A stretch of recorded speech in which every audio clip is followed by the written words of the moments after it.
Hello guys! Gugulay tayo ngayon. Tayo ay magpapakbit.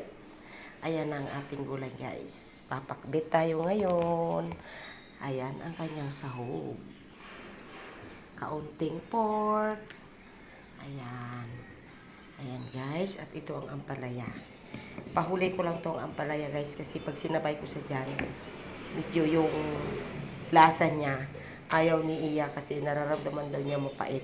Pero pag ginisa ito na linagyan ng itlog, favorite niya. Pero pag hinalo ko yan dyan, parang ayaw niya. Kalabasa lang ang kanya kinakain dyan. Kaya pag sinama ko to, hindi siya kakain ito. Ayan, ayan guys. Ito na ang ating sibuyas at saka bawang. Ayan ang ating sahog guys. Let's go guys. Gigisa na tayo. Ayan na guys, na prito-prito ko na ang aking sahog sa aking pakbit. Di ako naglalagay ng alamang guys kasi ayaw nila. Ito nila yan lang. Tapos no cubes. Ayan siya guys. Tapos ilalagay natin. Wait lang. Sama-sama sa akin yung ano eh. So, ilalagay na natin ang gulay. Malinis ako siya. Kasi bago ko yan binabalatan, nahugasan yan. Nahugasan ko na siya maigi para ayan.